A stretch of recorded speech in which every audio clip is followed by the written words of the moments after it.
아멘. 기독교에 있어서 이 안전이라고 하는 것은 위험을 떠난 안전이 아니라 하나님 품 안에서 얻는 안전이다라는 그런 말이 있습니다. 위험한 요소들이 다 없어졌기 때문에, 다 제거됐기 때문에 안전한 것이 아니라 하나님이 함께 하시기 때문에 안전한 것라는 그런 의미를 담고 있는 것이죠. 제가 미국에 온 지 얼마 안 됐을 때에 저희 아이들이 그 당시에 한참 유행하고 있던 그 스쿠터를 사달라고 졸랐습니다. 그래서 고민하고 또 고민하다가 큰 마음을 먹고, 그것도 우리 그 다운타운에 있는 장난감 그 도매 상가까지 가서 고르고 또 골라서 아주 싸고 또 튼튼하고 좋은 그런 스쿠터 2개를 사서 애들에게 선물을 했습니다. 그런데 한 며칠 지나서 제가 학교에서 수업을 마치고 그리고 한 6시쯤 집으로 들어오는데 분명히 문 앞에 세워놨던 스쿠터 중에 하나가 없는 거예요.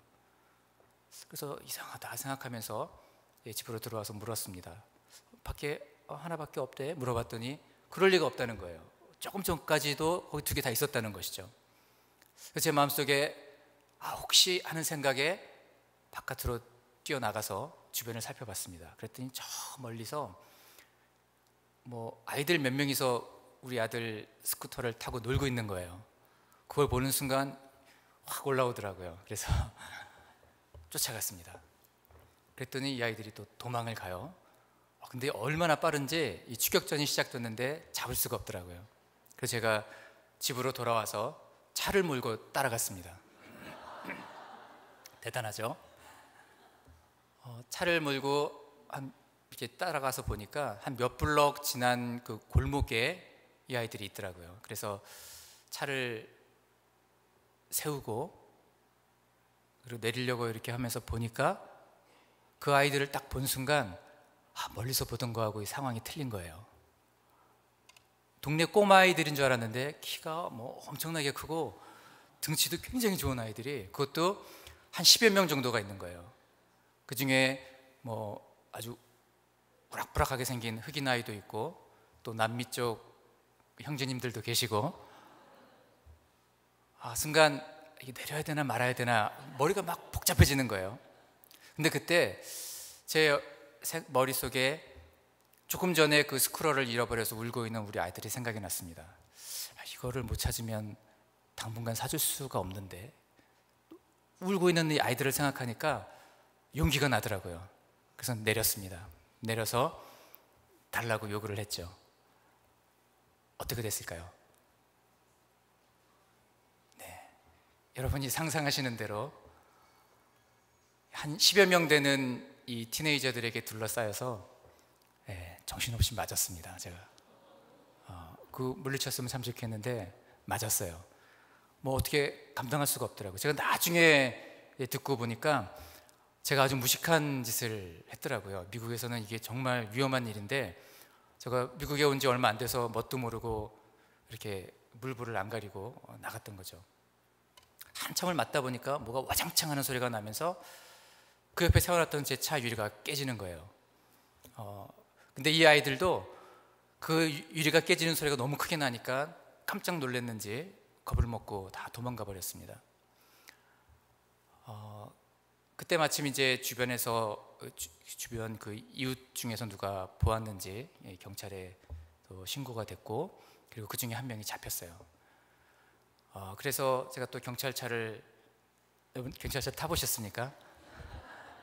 뒤 좌석은 아주 딱딱하고 쿠션도 없는 아주 기분이 안 좋은 그런 자리더라고요. 그걸 타고 가서 그 아이의 신원이 맞는지 확인을 하고, 그리고 제가 그렇게 목숨을 걸고 끝까지 붙잡고 안 놓고 이렇게 지켰던 스쿠터도 증거물로 경찰이 가져가고, 그리고 집으로 돌아왔습니다. 근데 도저히 아이들을 집에다가 둘 수가 없는 거예요. 그래서 저희 처형 집에다가 아이들을 맡겨놓고 그리고 돌아왔습니다. 그리고 저희 아내와 함께 이제 밤에 잠을 자려고 하는데 도저히 잠이 오지 않는 거예요. 얼마나 무섭고 두려운지 분명히 그 아이들이 우리 집을 알고 있는데, 왜냐면 우리 집에서 그걸 가져갔으니까 알겠죠. 그리고 자기 친구 한 명이 붙잡혔어요. 경찰에 잡혀갔어요. 만약에 이 아이들 중에 누가 하나라도 와서 보복을 하면 어떡하나, 뭔가 좀 해코지를 하면 어떡하나, 창문에 돌이라도 던지고 가면 어떡하나, 뭐 그런 막 생각이 들면서 새소리만 들려도 조금만 바스락거려도 가슴이 철렁 내려앉고, 얘네들이 온 거 아닌가 막 두려워지기 시작하는 거예요. 밤에 잠을 한숨도 잘 수가 없었습니다. 너무나 두려워서.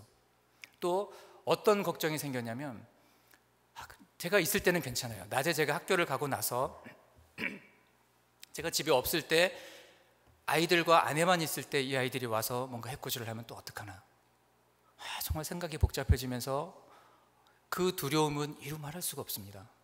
얼마나 무섭고 두렵고 떨리는지 밤새도록 잠을 못 자고 그렇게 신음을 하고 씨름을 하고 뒤척이고 하다가 결국은 뜬 눈으로 밤을 새고 새벽이 돼서야 겨우 정신을 차리고 기도를 하기 시작했습니다. 목사인데 그 전까지는 기도를 너무 무서워서 기도가 안 나오더라고요. 근데 새벽이 돼서야 정신을 차리고 이제 제가 기도를 하기 시작했습니다.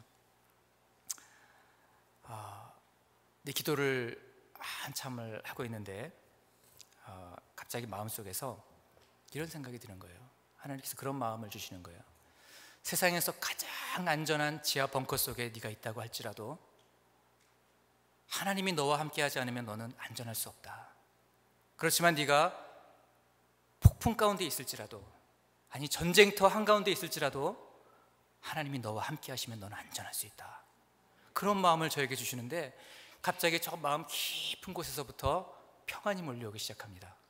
너무 평안한 거예요. 마치 이 어린아이가 엄마 품에 안겨 있는 것처럼, 그리고 정말 잔잔하고 고요한 작은 하나의 물방울도 요동도 없는 그런 잔잔한 호수처럼 그렇게 마음이 편안할 수가 없는 거예요. 그래서 그 새벽에 하나님이 주시는 그 은혜를 경험하면서 참 감사한 그런 일이 있었습니다. 달라진 건 아무것도 없었어요. 조금 전의 시간과 기도하고 난 후에 상황은 달라진 건 아무것도 없었습니다. 다만 하나님이 우리를 지키시고 보호하실 것이라고 하는 그런 믿음이 생기니까 모든 두려움이 사라지고, 그리고 걱정과 염려와 근심이 다 떠나더라는 것이죠. 여러분, 세상 사람들은 자신을 위기의 순간으로 몰아넣는 모든 요소들을 다 제거하거나 아니면 내가 그것을 방어할 수 있는 그런 힘을 충분히 가지고 있을 때에 안전하다고 그렇게 이야기를 합니다. 그러나 위험한 요소들을 다 제거하는 것도 불가능할 뿐만 아니라 설사 그것들을 다 제거했다고 할지라도 진정한 행복이나 진정한 평안은 찾아오지 않는다는 것입니다. 그런데 반면에 총알이 빗발치는 전쟁터 한가운데 있다고 할지라도, 그리고 수많은 문제와 위험들이 도사리고 있는 우리의 삶의 현장 그 한가운데 있다고 할지라도 우리가 하나님 품 안에 머물러 있으면, 하나님 안에 있으면 그것보다도 더 안전하고 평안함을 주는 자리가 없을 것입니다. 폭풍 가운데서도 나의 영혼이 잠잠할 수 있는 이유는 주께서 우리를 보호하시고 돌봐주시고 품어주시기 때문이라는 것이죠. 오늘 본문인 이 시편 139편은 우리가 사랑하는 이 다윗이 온갖 인생의 역경을 다 겪은 후에 느끼는 하나님에 대한 그 고백이 이 시편 139편 속에 담겨져 있습니다. 여러분, 다윗은 이 세상을 살아가면서 정말 왕으로서 아주 영광스러운 것들을 다 누리며 살았던 그런 사람이었습니다. 또 반면에 사울에게 쫓기면서 인간이 겪을 수 있는 가장 비참한 저 밑바닥도 경험했던 그런 사람이었습니다. 때로는 적에게 쫓기기도 했고요, 때로는 사랑하는 아들에게 배신을 당하고 그리고 피신해야만 하는 그런 상황도 겪었습니다. 아들의 죽음을 눈으로 또 목도하는 그런 일도 겪어야 했습니다. 이렇게 인간의 생사화복을 두루 겪었던 다윗은 노년이 된 후에 다윗의 한평생 동안 나와 함께 하셨던 그 하나님, 어느 한순간도 빼놓지 아니하시고 평생 동안 나와 함께 하셨던 그 하나님에 대한 신앙 고백을 이 139편에서 하고 있는 것입니다. 인생을 오랫동안 다 살고 나서 깨달아지는 그런 인생의 경륜과 그리고 수많은 경험들을 통해서 지난 삶들을 다 돌이켜보니까 기쁘고 영광스러웠던 순간뿐만 아니라 눈물과 한숨으로 보내었던 그 고통의 순간에도, 그리고 부끄러워서 차마 입에 담을 수도 없는 그런 죄악의 순간에조차도 하나님께서 나와 함께 하셨더라, 나를 지켜보고 계셨더라 라는 그런 고백을 다윗은 오늘 하고 있는 것입니다. 우리 먼저 1절을 한번 같이 보겠습니다. 같이 읽겠습니다. 여호와여, 주께서 나를 살펴보셨으므로 나를 아시나이다. 여러분, 살펴보셨으므로 아셨다는 것은 그냥 지나가면서 대충대충 이렇게 훑어보는 것이 아니라 나를 24시간 동안 샅샅이 살펴봐서 훤히 알고 있다라는 그런 의미를 담고 있습니다. 마치 아주 중병에 걸린 환자를 중환자실에서 의사와 간호사가 24시간 동안 교대로 한 번도 눈을 떼지 않고 계속해서 환자를 지켜보는 것 같은 그런 의미를 담고 있어요. 하나님께서 24시간 동안 쉬지 않고 우리를 지켜보시고 그렇게 보실 뿐만 아니라 훤히 알고 계신다라고 말씀하고 있는 것이죠.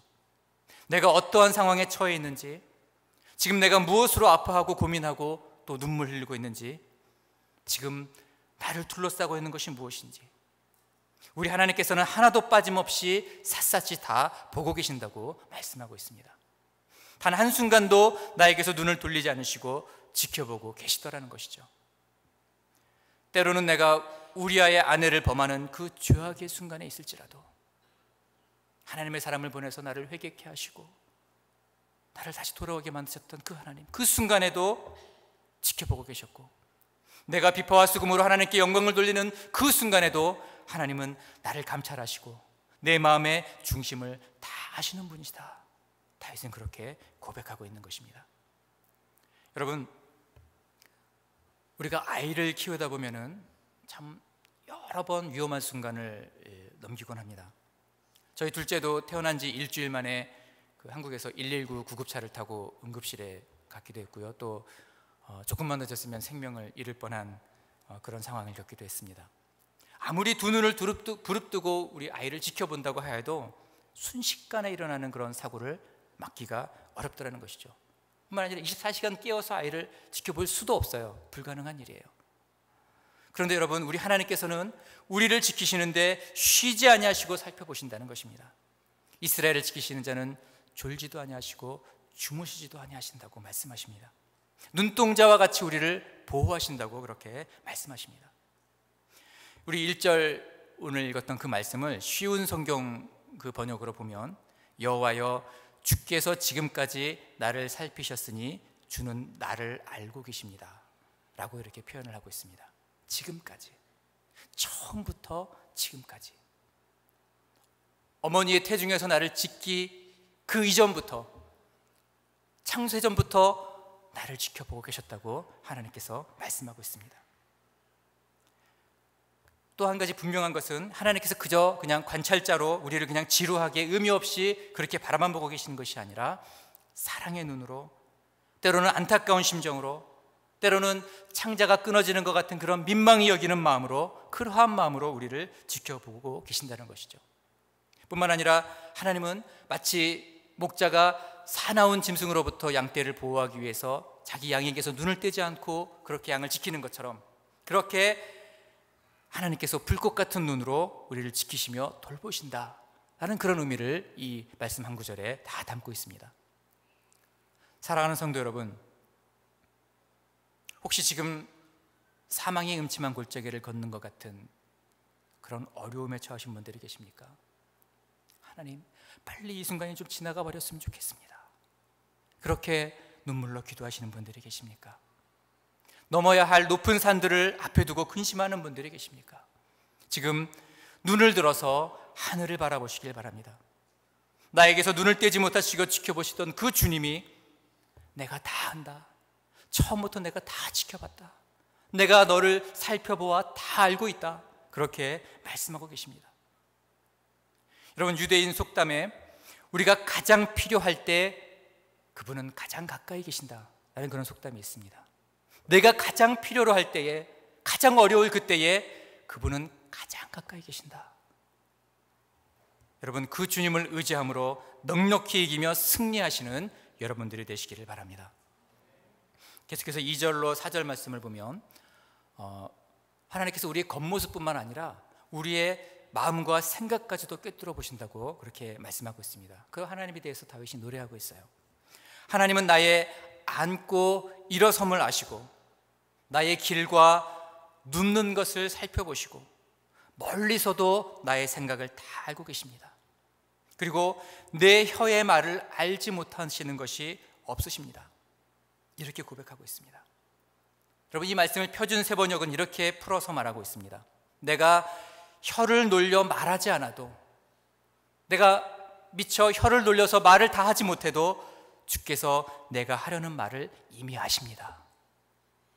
여러분, 우리는 때로는 너무나 낙담해서, 너무 낙심해서 기도할 힘조차 있지 않다고 그렇게 느껴질 때가 있습니다.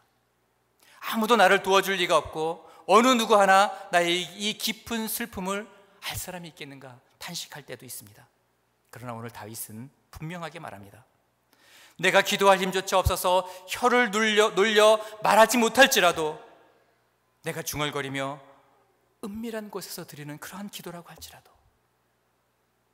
내가 너무 긴급해서 외마디 비명처럼 내뱉듯이 하는 정말 신음에 가까운 그런 기도라고 할지라도 우리 하나님께서 하나도 빼놓지 않고 들으신다는 거예요.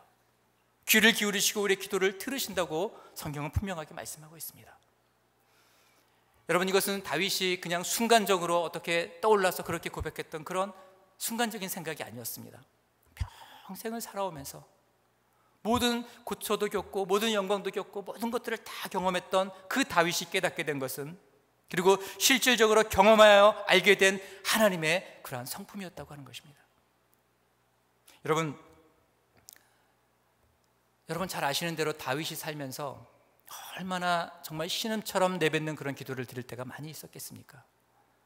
생명의 그 위협을 느끼는 경우가 얼마나 많이 있었겠습니까? 자신을 죽이기 위해서 쫓아다니는 그 사울 앞에서 얼마나 많은 어려움들을 겪었겠습니까? 그 신음처럼 내뱉는 그 기도, 차라리 죽는 것이 낫겠다고 생각했던 그 고통의 순간들이 여러분 다윗에게 얼마나 많이 있었을까요?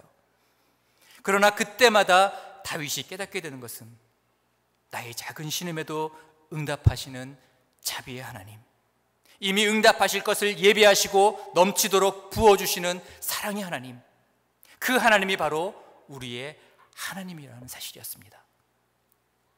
여러분, 우리의 기도가 문학작품처럼 화려한 그런 문장들로 채워질 필요가 전혀 없습니다. A. 토저라고 하는 사람이 이런 말을 했어요. 기도가 너무 유창할 때쯤 되면 사실은 자기에게 기도하고 있는 것이다. 내 기도가 아름답고 유창하게 다른 누가 들어도 문학적으로 화려하게 들려진다면 그때쯤 되면 이미 그 기도는 나에게 하고 있는 것이다. 마음이 담아져 있지 않다는 것이죠. 정말 하나님께 하고 있는 것이 아니라 나를 드러내기 위한 기도가 될 수 있다고 하는 것이죠. 여러분, 일촉즉발의 그런 위기의 순간에 어떻게 화려한 수식어와 또 그리고 어떻게 문법적으로 전혀 문제가 없는 그런 문장으로 우리가 기도할 수 있겠습니까?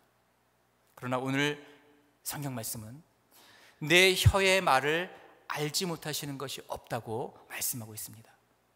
외마디 탄식 속에 담겨있는 그 짧은 한마디 비명 속에 담겨있는 우리의 무너지는 가슴을 하나님께서 이미 아시고 응답하신다고 말씀하고 있습니다. 다윗은 계속해서 5절에서 이렇게 고백합니다. 5절 말씀 같이 읽겠습니다. 주께서 나의 앞뒤를 둘러싸시고 내게 안수하셨나이다. 다시 한번 읽을까요? 주께서 나의 앞뒤를 둘러싸시고 내게 안수하셨나이다. 앞뒤를 둘러싸셨다. 여러분, 이것은 하나님께서 나의 앞뒤로 감싸고 보호하신다라는 그런 의미를 담고 있습니다. 나의 그늘이 되어주시고 나의 방패가 되어주시고 나의 피할 바위가 되어주신다는 거예요. 여러분, 나를 한꺼번에 이렇게 앞뒤로 다 둘러싸려면 어떻게 해야 되겠습니까? 내 앞과 뒤를 다 둘러싸려면 끌어안는 수밖에 없어요. 하나님께서 나를 온몸으로 그렇게 끌어안아서 보호하신다라는 그런 고백을 담고 있습니다. 그리고 또 내게 안수하셨다는 것은 내게 주님의 손을 얹어주셨다는 거예요. 하나님께서 내 몸에 손을 얹어주셨다는 것을 의미하고 있어요. 이것을 또 쉬운 성경은 이렇게 번역합니다. 주의 손으로 붙잡고 계신다. 내게 안수하셨다는 것을 쉬운 성경에서는 주의 손으로 나를 붙잡고 계신다, 이렇게 번역을 하고 있습니다. 하나님께서는 내가 사망의 음침한 골짜기를 지날지라도 거기서도 나를 능력의 손으로 붙들고 계시더라는 것입니다. 다윗의 숱한 역경들을 다 겪었지만 그러나 그때마다 어느 한순간도 예외가 없이 하나님이 다윗을 붙들고 계시고 그 손을 놓지 않으셨다는 그런 다윗의 고백이었다는 것이죠. 2차 대전 때 이 독일 나치들이 수많은 기독교인들을 또 유대인들을 잡아서 가두고 학살을 했죠.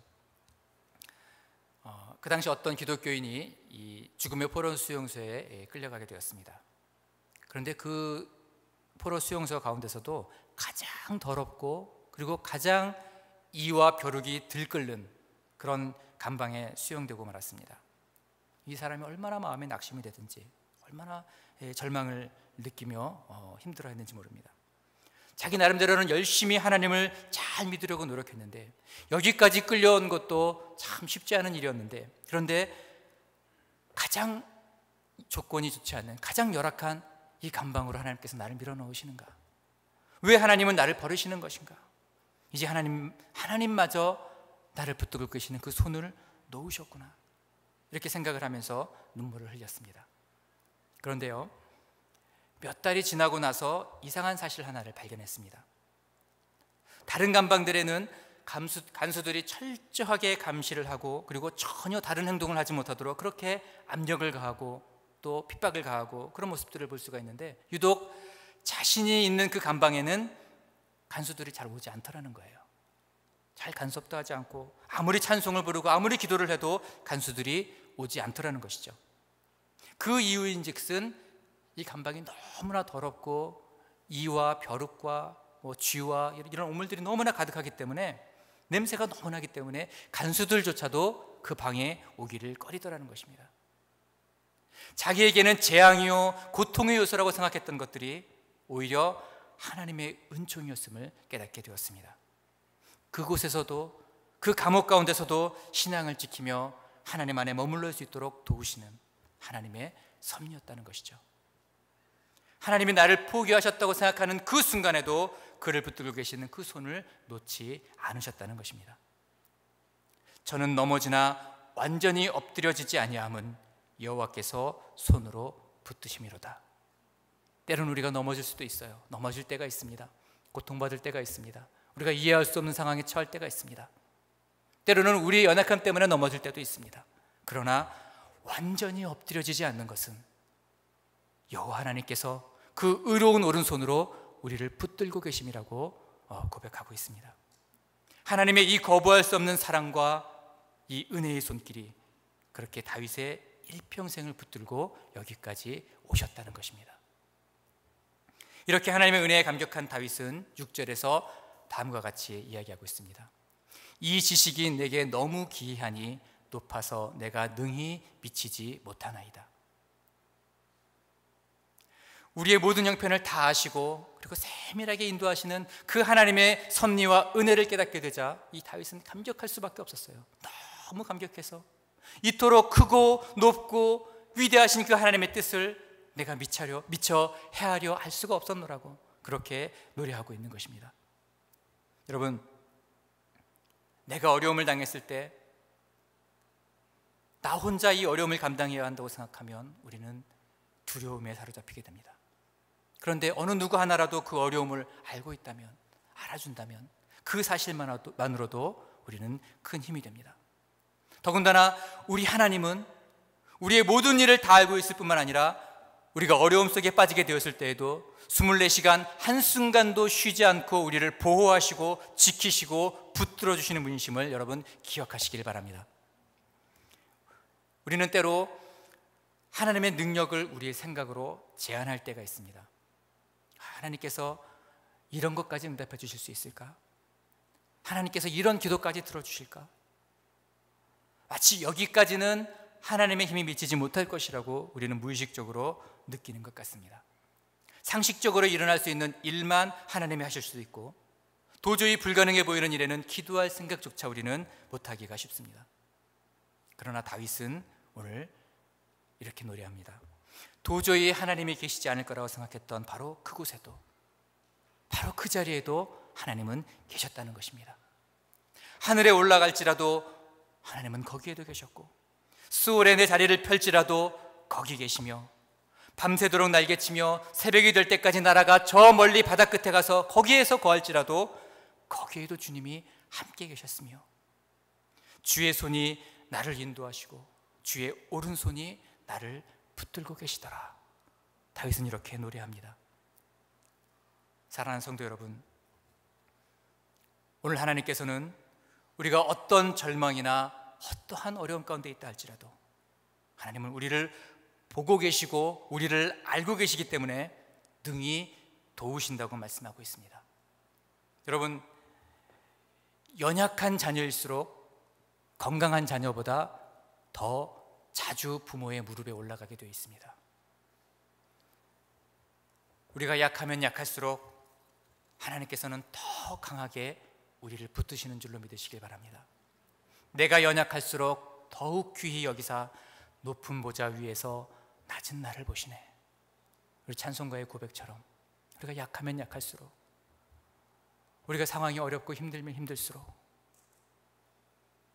우리 고통 속에 신음을 하면 할수록, 죄악 가운데서 우리가 헤매고 하나님을 쫓지 못하고 그렇게 어려움 가운데 있을수록 하나님 더 안타까워하시면서 더 우리를 품기를 원하시고 더 하나님의 길로 인도하시기를 원하시고 그렇게 우리와 함께 하시기를 기뻐하신다는 것입니다. 여러분, 어떠한 상황이 와도 두려워하지 말고 여러분 계속 기도하시길 바랍니다. 우리에겐 기도밖에 없습니다. 기도를 통해서 하나님께 내 마음을 아뢰고, 기도를 통해서 내 뜻이 아닌 하나님의 뜻을 들어야 합니다. 기도를 통해서 폭풍 가운데서도 하나님이 주시는 평안을 누려야 합니다. 기도를 통해서 우리의 신음조차도 들으시는, 내 말에 혀로 놀리는 그 말조차도 다 들으시는 그 하나님께서 우리 그 기도를 들으시고 응답하시는 것을 우리는 경험하게 될 것입니다. 우리의 생각대로 인도하시는 것이 아니라 가장 좋은 길로 하나님의 계획대로 인도하여 주실 것입니다. 내가 보기에는 이 길이 옳은 것 같고 이렇게 가야만 내가 살 것 같고 이 길이 전부인 것처럼 느낄 수도 있습니다. 그러나 그게 아니라는 거예요. 하나님의 뜻은 우리가 미처 다 헤아릴 수가 없고, 하나님의 생각은 우리가 다 깨달을 수가 없고, 더 크고 오묘하고 더 능력 있으신 우리 하나님께서, 우리 모든 인생의 매뉴얼을 가지고 계시는 그 하나님께서 가장 선한 길로 우리를 인도하신다는 거예요. 그러므로 우리가 우리의 길을 정해놓고 이 길을 달라고 기도할 것이 아니라, 하나님, 이 상황 속에서 하나님의 뜻은 무엇입니까? 하나님, 이 상황 속에서 지금 내가 주님 품 안에 있습니까? 하나님, 이 어려운 환경 속에서 내가 그래도 지금 주님을 붙잡고 있습니까? 하나님의 뜻과 그 인도하심을 내가 받기를 원합니다. 여러분, 이런 기도가 우리 모두의 기도가 되기를 간절히 소원합니다. 하나님은 우리 모두에게 최고의 축복을 부어주시기를 원하십니다. 여러분, 그게 아버지 하나님의 마음이에요. 이것을 믿고 하나님을 바라보며 그리고 그분의 음성에 귀를 기울여서 인도하심을 받는 자마다 하나님의 선한 손길을 경험하게 될 것입니다. 이러한 은혜가 여러분 모두와 함께 하시기를 주님의 이름으로 축원합니다. 기도하겠습니다.